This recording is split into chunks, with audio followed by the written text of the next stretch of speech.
there's a miracle in your room right now with your name on it. There's a breakthrough in your room right now. Put a praise on it. It's got your name on it. That song is for you. I don't think it's any accident that you just tuned in to Let's Live Radio at this very moment to hear that song.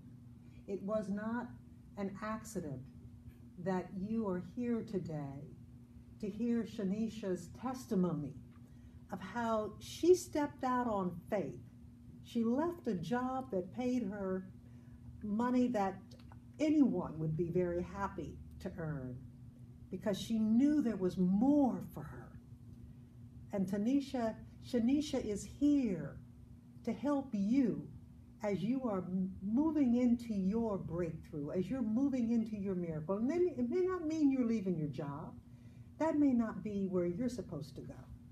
But how you can move up in your job, how you can move up in life, because your life is more than your job. You are here for a reason that goes beyond your 9 to 5. What's your advice for someone right now who is waiting for their breakthrough? My advice is to pray. And when you get the answer, it might not be the answer that you want to hear, but whatever God tells you to do, be obedient. Follow his words. Because it does take a courage to step out. I mean, because if you stay where you are, it's like being tethered to the shore. And I'm remembering what Jesus said to the first disciples, Simon Peter and his brother. He said, I will make you fishers of men. And they put down their nets and they followed him. Mm-hmm.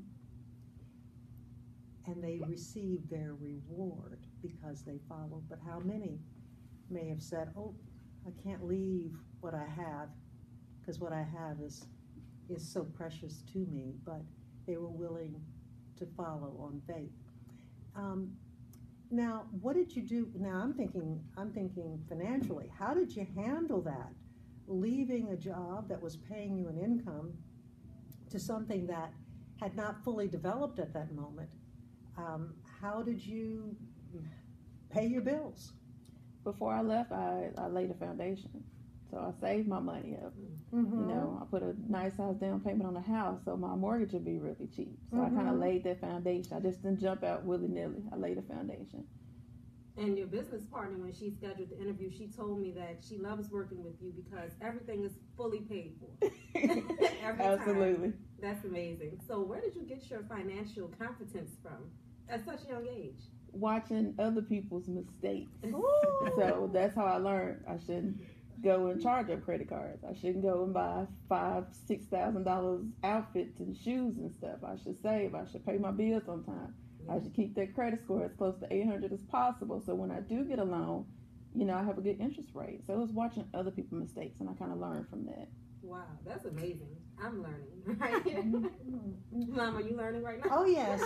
I'm double your age, but I'm still learning. But you know, one thing I will say about this is that's a very important thing. Yes, it's so important that we pray. But if God has given you something to do, he's going to give you the plan. Mm-hmm. And you've got to work that plan. And that takes self-discipline. Right. It takes self-discipline to say, I'm not going to buy that 200 pair of shoes there because it looks nice. Right. Because I know I need this money for something else. It takes discipline to say, well, you know what, I can't have that T-bone steak. I think I'm going to have a little hamburger helper tonight. Absolutely. But you were able to do that. So you're disciplined. Did your mother teach you that, or where did that come from, that self-discipline? Self-discipline, it was just something that was inside of me. Like, my mom was good with managing money, but I also seen, you know, her and other family members go through different things with, like, finances. So I was like, okay, I'm going to do better. Well, we are talking to Shaneisha today about how to have the breakthrough, talking about her production, I'll Be Single Before I Settle. And we want to talk in just a moment about your novel. Okay. So what are we going to listen to right now, Kelly? So we're going to listen to You Love Me, Best of My Love by Anita Wilson. And this is a great, great song. And we also have to talk about how do you wait? That's the part I'm waiting. Well, I know now because I'm engaged, but before I needed the answer. So this will help